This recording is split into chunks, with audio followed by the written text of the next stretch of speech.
कहानी की शुरुआत में हम बेन और उसके कजिन एली को देखते हैं, जो इस वक्त एक ज्वेलरी की दुकान तक हीरे पहुंचाने का काम कर रहे थे। एली इस काम में नया था और साफ तौर पर घबराया हुआ लग रहा था। तब बेन ने उसे पूछा कि अपनी बंदूक लाया है ना, लोड करके रख उसको। वहीं दूसरी ओर हम डेविस नाम के एक आदमी को देखते हैं, जो अभी अभी जगा था। डेविस एक बेहद चालाक चोर लुटेरा है, जिसने आज तक न जाने कितनी चोरियां की, पर कभी रत्ती भर कभी सबूत नहीं छोड़ा। अब वो अपने प्लान के मुताबिक एक आदमी का पीछा करने लगा, जिसकी कार पर उसने पहले ही ट्रैकर लगा रखा था। उसने एकदम आराम से मसूद नाम के उस आदमी की गाड़ी को ओवरटेक किया और एक पतली सड़क पर गाड़ी बीच में ही रोककर डिग्गी खोल दी। जैसे ही मसूद गाड़ी से उतरा कि भाई साइड हो, रास्ता साफ कर, डेविड ने तुरंत उस पर बंदूक तान दी और पूछा कि कोई हथियार तो नहीं है तुम्हारे पास। मसूद ने कहा कि गाड़ी के अंदर है। डेविड ने मसूद से उसके फ़ोन का पिन पूछकर उसे डिग्गी में बंद कर दिया, ये कहते हुए कि पानी है उसमें। फिर उसने जल्दी से गाड़ी से उसका फ़ोन निकाला और वहां से चल दिया। उधर ज्वेलरी की दुकान के मालिक सैमी ने बेन से नए लड़के के बारे में पूछा। फिर सैमी ने बेन को एक ब्रीफकेस दिया जो नकली हीरों से भरा हुआ था। फिर उसने अलग से सच बताया, वो लोग असल में हीरों के 2 सेट ले जा रहे हैं, जिनकी कीमत लगभग $3 मिलियन थी। असली हीरे बेन के मोज़ों ने छुपाए गए थे। उसने बेन से कहा कि वो नया लड़का है ना, उसे इस बारे में मत बताना। बाहर जाकर सैमी ने एली से कहा कि अपनी बंदूक दिखा। बंदूक देखकर वो कहने लगा कि ये इतना पुराना असला कहाँ से लेकर घूम रहा है तू, कभी हाथ में फट जाएगी। उसने एली को एक बेहतर बंदूक देते हुए कहा कि काम पूरा होने के बाद वापस कर देना मुझे, और इशारा किया कि बाहर एक गाड़ी तुम लोगों को फॉलो करेगी तुम्हारी सेफ्टी के लिए। जैसे ही बेन और एली वहां से निकले, डेविस ने दुकान के बाहर गाड़ी खड़ी की और उनका पीछा करना शुरू कर दिया। जब वो एकदम शांत डिलीवरी वाली जगह पर पहुंच गए, तो डेविस ने नकाब पहना, उनकी गाड़ी में टक्कर मारी और तुरंत दोनों के ऊपर बंदूक तान दी। एली तो बेचारा वहीं जम गया। फिर डेविस ने बेन को अपने फ़ोन पर उसके घर की वीडियो दिखाते हुए उसकी बीवी का नाम लिया कि मेरा आदमी तेरे घर के बाहर खड़ा है।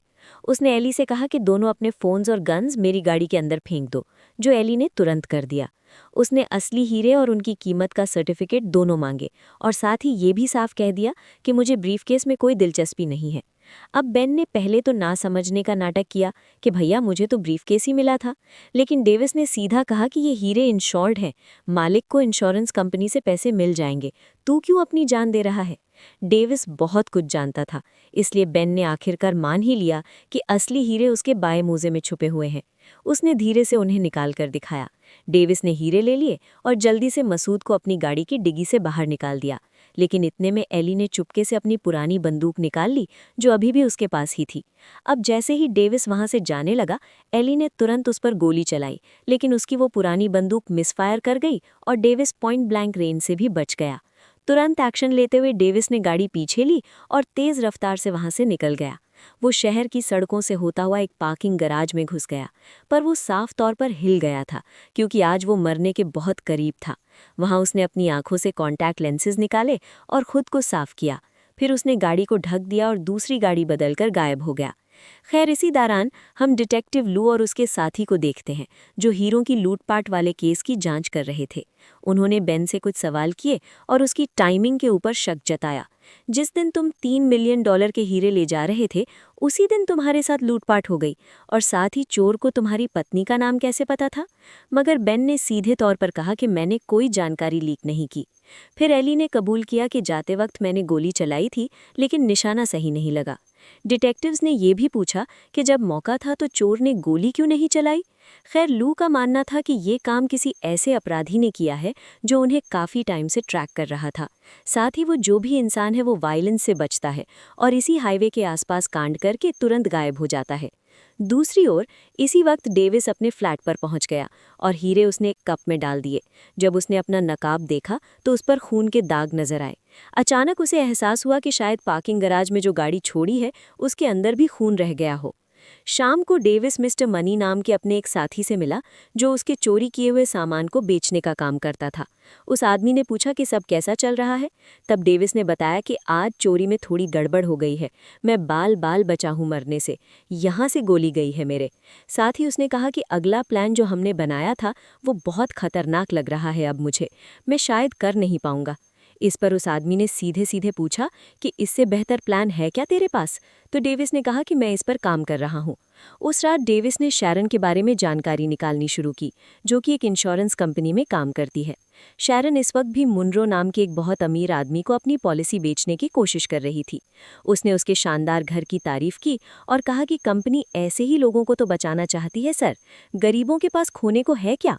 शैरन ने अमीर बुढ़े की तारीफ की और लग रहा था कि मुनरो अब उसकी बात मान के डील साइन कर ही देगा। लेकिन फिर गलती से शैरन ने मुनरो की होने वाली मंगेतर, जो कि बहुत जवान थी, उसे उसकी बेटी समझ लिया और वहां से डील होने के चांसेस भी थोड़े कम से हो गए। जब उसके साथियों ने पूछा कि डील हुई कि नहीं, तो उसने कहा कि वो अभी सोच रहा है। फिर उसने अपने बॉस फिल से अपनी प्रमोशन के बारे में पूछा, लेकिन फिल ने बात टरका दी। खैर, जो $3 मिलियन के हीरे चोरी हुए थे उसकी इंश्योरेंस शैरन की कंपनी ने ही कर रखी थी। शैरन के बॉस फिल ने उससे कहा कि पुलिस में तुम्हारे कॉन्टैक्ट है ना, तो तुम ये वाला केस संभालो। किसी भी तरीके से अगर जल्द से जल्द चोर पकड़े गए तो हमें ये पैसे नहीं देने पड़ेंगे। लेकिन शैरन मुनरो वाले केस से हटना नहीं चाहती थी। लेकिन मौके का फायदा उठाते हुए माइलीन नाम की लड़की तुरंत बीच में कूद गई और उसने कहा मैं संभाल लूंगी वो वाला काम। खैर, शैरन को ना चाहते हुए भी मानना पड़ा। इस वक्त सैमी नाम के उस ज्वेलर से भी लूट के बारे में पूछताछ की जा रही थी। डिटेक्टिव्स को ये भी शक था कि कहीं इंश्योरेंस का पैसा खाने के चक्कर में चोरी खुद ही तो नहीं करवाई गई। मगर सैमी तुरंत अपना बचाव करने लगा। उसने कहा कि 27 साल से मैं अपनी दुकान चला रहा हूं और साथ में 2 और स्टोर बना चुका हूं। अब मैं अपनी रेपुटेशन को रिस्क पर क्यों डालूंगा? उसने जोर देकर कहा कि मैंने डिलीवरी के बारे में किसी को फ़ोन नहीं किया, सिर्फ एक मेल भेजा था। ये सुनते ही डिटेक्टिव लू समझ गया, अगर चोर ने उसकी ईमेल को ही हैक कर लिया हो तो उसे शिपमेंट की सारी जानकारी मिल गई होगी। वहीं दूसरी ओर डेविस अपने हैकर को पैसे दे रहा था ताकि वो शैरन के सोशल मीडिया को ढंग से देख पाए। वो जानना चाहता था कि वो किस किस से बात करती है। यहाँ से साफ हो गया कि वो सिर्फ लूट को प्लान नहीं करता था, वो इंश्योरेंस वालों की तरफ से भी पता लगाता था कि किसके पास कौन सी महंगी चीज़ है जिसका वो इंश्योरेंस ले रहे हैं। बाद में डेविस जब एक रेड लाइट पर रुका था, तभी माया नाम की एक औरत ने उसकी गाड़ी को टक्कर मार दी। वो गुस्से में पूछने लगी कि तुमने गाड़ी क्यों रोकी? डेविस ने शांत रहकर लाल बत्ती की तरफ इशारा किया और पूछा कि तुम ठीक हो? वो घबराकर बोली कि मैं लेट हो रही थी और ये गाड़ी मेरे बॉस की है। एक्सीडेंट के बाद माया ने डेविस से कहा कि अपनी गाड़ी का इंश्योरेंस दिखाओ मुझे, मैं सॉर्ट करवा लूंगी। गलती माया की थी, पर डेविस पुलिस के पचड़े में तो नहीं पड़ना चाहता था। उसने गाड़ी से नोटों की गड्डी निकालकर कहा कि मैं अभी भर देता हूं आपका जितना नुकसान हुआ है। माया ने उसे गौर से देखा और पूछा कि हमेशा इतने पैसे साथ रखते हो तुम? मगर डेविस ने बात बदलते हुए कहा कि मेरे पास फालतू टाइम नहीं है, जल्दी बताओ कितने पैसे चाहिए। पर माया ने मना कर दिया। उसने कहा कि कंपनी की गाड़ी है, मुझे सही तरीके से रिपोर्ट करना पड़ेगा, वरना मुझे नौकरी से निकाल देंगे। जिसके बाद डेविस को मजबूरन उसे अपनी इंश्योरेंस पॉलिसी दिखानी पड़ी। बाद में शैरन एक कैफे में डिटेक्टिव लू से मिले ताकि हीरों की चोरी के बारे में बात कर सके। उसने कहा कि ज्वेलर और कोरियर दोनों के ऊपर लाई डिटेक्शन टेस्ट करवाओ। ये सुनते ही लू तुरंत समझ गया कि इंश्योरेंस वाले पैसे देने से बचना चाहते हैं। खैर, फिर लू ने उसे कुछ डेटा दिखाया जिससे ऐसा लग रहा था कि इस क्राइम में इंश्योरेंस कंपनी के अंदर कोई शामिल हो। खैर, फिर लू ने बातों बातों में बताया कि जो लोग तुमसे इंश्योरेंस कराते हैं उन्हीं के यहाँ पर चोरी हो जाती है। इससे तो ऐसा लग रहा है कि इंश्योरेंस कंपनी में कोई अंदर का आदमी मिला हुआ है चोरों से। खैर, बाद में पुलिस स्टेशन जाकर भी लू ने इसी थ्योरी पर काम किया। उसने पुराने केस निकाले, छोटी मोटी लूट को हटा दिया। क्योंकि चोर वायलेंस से बचता था तो उसने ज़्यादा वायलेंस वाले केस भी हटा दिए। जो केस बचे उनके अंदर उसे एक पैटर्न दिखाई दिया। ये सारे हाईवे नंबर 101 के पास ही हो रहे थे। इन सभी लूटपाट के केसेस में कोई भी बिना वजह की हिंसा नहीं हुई और लूटने वाला बहुत ही सफाई से बचकर निकल गया। अब लू को पूरा यकीन हो गया था कि सबके पीछे एक ही आदमी है। लू के बॉस को उसकी थ्योरी बिल्कुल भी पसंद नहीं आई। इतने सारे केसेस को दोबारा खोलना डिपार्टमेंट के लिए बिल्कुल भी अच्छा नहीं होगा, उनकी थू-थू हो जाएगी मीडिया में। उसके बॉस ने सीधे तौर पर कहा कि गड़े मुर्दे मत उखाड़ो, हमारा काम है सॉल्व्ड केसेस का नंबर बढ़ाना। ये सुनकर लू निराश होकर वहां से चला गया। उसे पूरा यकीन था कि इन केसेस में जिसे भी पकड़ा गया है गलत ही है वो। दूसरी तरफ मिस्टर मनी ओरमन नाम के एक आदमी से मिला जिससे वो अगला मिशन करवाना चाहता था, क्योंकि अब डेविस ने तो उसे करने से मना कर दिया, ये बोलकर कि बहुत रिस्की है, किसी को चोट लग सकती है। लेकिन प्लान तैयार था और ओरमन को किसी को चोट लगे, कोई मरे, इससे घंटा फर्क नहीं था, तो वो तुरंत मान गया। अगले दिन प्लान के मुताबिक एक डिलीवरी वाला बंदा हीरे एक ब्रीफकेस के अंदर लेकर उसे अपने हाथ से हथकड़ी से बांध के जैसे ही अंदर घुसने लगा, पीछे से ओरमन उस पर टूट पड़ा। उसने बंदूक दिखाते हुए सबको डराया। उसके अंदर दया नाम की चीज ही नहीं थी। उसने कोरियर वाले को बहुत मारा और आखिरकार चाबी निकलवा ली। फिर एक औरत को उठाकर उसने जबरदस्ती सारे गहने एक बैग में भरने को कहा और आखिर में भी गोली चलाकर सबको डराने के बाद वहां से निकला। इसी दौरान डेविस ने माया को माइक के नाम से मैसेज भेजा और उसे डिनर के लिए पूछा। माया मान तो गई, लेकिन उस रात वो डेट के लिए थोड़ा लेट पहुंची। ये जगह माया को थोड़ी फैंसी लग रही थी। उसने कहा कि मैं थोड़ी नॉर्मल सी जगह पर जाना चाहती हूँ, तो दोनों वहां से निकलकर एक स्ट्रीट फूड वाली जगह पर आ गए। क्रिस की इस खतरे से भरी हुई ब्लैक एंड व्हाइट जिंदगी के अंदर माया एक रंग की तरह आई थी।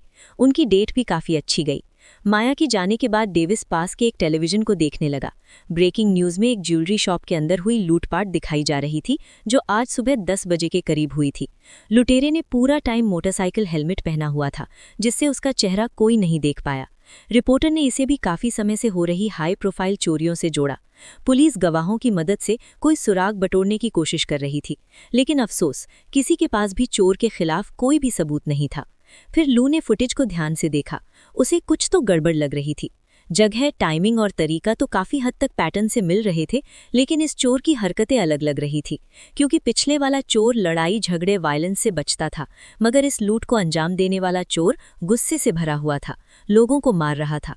लू को पूरा शक था कि या तो चोर बदल गया या फिर किसी और ने ये काम किया है। उधर डेविस गुस्से में मिस्टर मनी से मिलने गया। उसने सीधा सीधा कहा कि ये मेरा प्लान था, ऐसे कैसे किसी और से करवा लिया। मगर मनी कहने लगा कि तूने किया क्या है, तेरी फट रही थी इस काम से। डेविस ने जोर दिया कि बात पैसे की नहीं है, भरोसे की है। तब मनी ने कहा कि अगर मैं ना होता ना, तो तू यहां तक पहुंचा नहीं होता कभी। इस तरह दोनों के बीच में बात थोड़ी और बिगड़ गई। फिर बाद में मनी ने ओरमन से मिलकर एक नया प्लान बनाया। अब वो खुद कोरियर को लूटने के बजाय डेविस को काम करने देंगे और बाद में उसी को लूट लेंगे। खैर, फिर मनी ने ओरमन को एक हैकर का नाम दिया, जिसे डेविस इस्तेमाल करता है, और कहीं जाए न जाए वहां जरूर जाएगा वो। जल्द ही डेविस अपने कॉन्टैक्ट से नई जानकारी लेकर निकला। इतने में ओरमन ने चुपके से उसकी गाड़ी पर एक ट्रैकर लगा दिया। इधर अपने फ्लैट पर वापस आने के बाद डेविस ने शैरन के शेड्यूल और उसकी पर्सनल डिटेल्स पर ध्यान से रिसर्च की। फिर अगले दिन वो उसे बड़े नॉर्मल तरीके से बाहर मिला। उसने उसकी गाड़ी की तारीफ की तो शैरन ने मजाक में कहा कि जिंदगी बोरिंग गाड़ियों के लिए बहुत छोटी है। शैरन ने उससे पूछा कि तुम्हारे पास कौन सी कार है, तो उसने पूरे टशन में जवाब दिया कि डिपेंड करता है कौन सा दिन है, आज तो मेरे पास एक खास गाड़ी है। इस पर शैरन हंसी और बोली कि अगर तुम इतनी आसानी से गाड़ी बदल सकते हो तो मुझे भी तुम्हारा ही काम ज्वाइन कर लेना चाहिए। तब डेविस ने उससे कहा कि अच्छा चलो मॉडल गेस करो कौन सी कार है, अगर तुमने सही गेस किया तो मैं तुम्हें चाबी दे दूंगा। फिर उसने थोड़ा सोचा और एक गाड़ी का नाम लिया। साथ ही उसने कलर भी गेस किया। कलर तो एकदम सही था, लेकिन बदकिस्मती से मॉडल गलत निकला और इस तरह दोनों के बीच में बढ़िया बातचीत शुरू हो गई। डेविस ने शैरन को भी अपना नाम माइक बताया। उधर पुलिस स्टेशन में टीम ने लूट की आखिरी कैमरा इमेज देखी। अब लू ने दोबारा पूछा कि ये आदमी जो है ये 101 हाईवे के आसपास दिखा है कभी, जिसका जवाब था नहीं, ये हाईवे पर नहीं आया। जिसके बाद लू ने कहा कि ये लास्ट कैमरा यहाँ पर था और हाईवे के बीच में ज्यादा जगह नहीं है, इतने एरिया में उसने गाड़ी बदली है। उसने जोर दिया कि पूरे एरिया को सर्च किया जाए। बाद में माया डेविस के घर आई। उसने महसूस किया कि तुम्हारा घर कितना खाली लग रहा है, ना तो तुम्हारी कोई फोटो है ना कुछ और। तब डेविस ने कहा कि मुझे ये सब ज्यादा पसंद नहीं है। उसने म्यूजिक चलाया और डांस के लिए डेविस को खींच लिया। वो मजाक मजाक में कहने लगी किसी और को तुम्हें इंसान बनाना पड़ेगा। अब धीरे धीरे डेविस रिलैक्स हुआ और उन दोनों के बीच में नजदीकियां बढ़ गई। फिर अगली सुबह डेविस को एहसास हुआ कि कोई तो उसका पीछा कर रहा है। उसने अपनी गाड़ी चेक की और जल्द ही एक ट्रैकर ढूंढ निकाला। अब उसने तुरंत ही नया फ्लैट ले लिया और जगह बदल दी। उसी वक्त लू ने पार्किंग गराज में छोड़ी हुई चोर की गाड़ी को ढूंढ निकाला। साथ ही फोरेंसिक्स को वहां खून की एक बूंद मिली। लू ने बड़ी उम्मीद के साथ उसे डीएनए टेस्ट के लिए भेज दिया। फिर बाद में डेविस शैरन से एक आर्ट म्यूजियम में मिला। डिनर के दौरान शैरन ने अपना काम समझाया कि वो अमीर क्लाइंट्स की महंगी चीज़ों की इंश्योरेंस करती है। तब डेविस ने उसे सच बताया। उनकी मुलाकात कोई इत्तेफाक नहीं थी, वो उसके बारे में पहले से जानता था और एक बिजनेस ऑफर देना चाहता है उसे। मगर शैरन तुरंत समझ गई कि वो एक चोर है। उसने सीधा मना कर दिया और कहा कि मैंने अपनी पूरी जिंदगी ईमानदारी से काम किया है। लेकिन डेविस ने कहा कि तुमने किया होगा, पर जिन अमीर लोगों को तुम इंश्योरेंस दे रही हो उन्होंने तो पक्का नहीं किया। इस पर शैरन खड़ी हुई और वहां से चली गई। बाहर डेविस ने उसी राइडर को देखा जो उसका पीछा कर रहा था। उसने तुरंत अपनी गाड़ी उसके पीछे लगा ली और दोनों के बीच एक चूहे बिल्ली का खेल शुरू हो गया। ऑर्मन काफी देर तक बचकर भागता रहा, लेकिन आखिरकार एक गाड़ी से टकराकर नीचे गिर गया। फिर वो लंगड़ाता हुआ एक पास वाली बिल्डिंग में गया। वहां पर डेविस भी पहुंच गया और उसने अपनी बंदूक तानते हुए कहा कि मुझसे दूर रहना, समझा। इसी दौरान हम देखते हैं कि शैरन एक योगा क्लास में लू से टकराई। तभी लू को हाईवे नंबर 101 के पास एक रहस्यमयी आदमी के बारे में कॉल आई। दरअसल हाईवे 101 के पास ही एक दूसरा चोर चोरी कर रहा था, लेकिन जब पुलिस वालों ने गोलियां चलाईं तो समझ आया कि ये तो एक बच्चा है। लू का तो मानना था कि उसके हाथ में बंदूक भी नहीं थी, लेकिन उसके साथी पुलिस वालों ने फिर भी गोली चलाकर उसे ढेर कर दिया। इसी के साथ उसके बॉस ने सारे पेंडिंग केस बंद कर दिए, ये कह के कि इसी लड़के ने सारी चोरी करी थी, यही है वो मेन चोर। उधर इंश्योरेंस ऑफिस में माइलीन को वाहवाही मिल रही थी।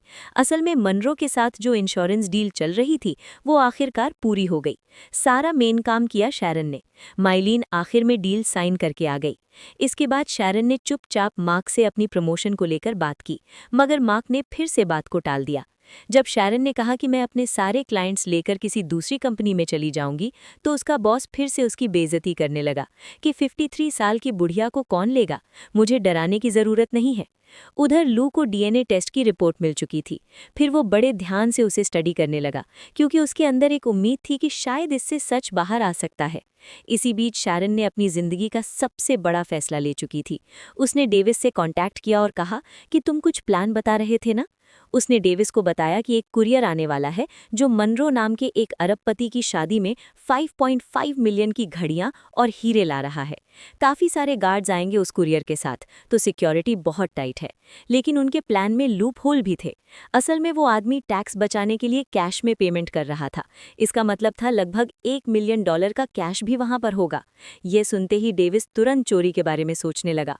उसने पूछा कि कैश की सिक्योरिटी कैसी होगी, मगर शैरन अभी इस बारे में श्योर नहीं थी। असल में इंश्योरेंस वाले सिर्फ और सिर्फ हीरों को कवर कर रहे थे, तो उन्हें इस बारे में पूरी जानकारी थी, लेकिन कैश इससे बाहर था। तब डेविस थोड़ा हिचकिचाया, क्योंकि ये बहुत रिस्की लग रहा था। लेकिन तब शैरन ने बताया कि $1 मिलियन का सामान है वहां पे, इतना पैसा जिसके बाद सब कुछ छोड़ सकते हैं वो हमेशा के लिए।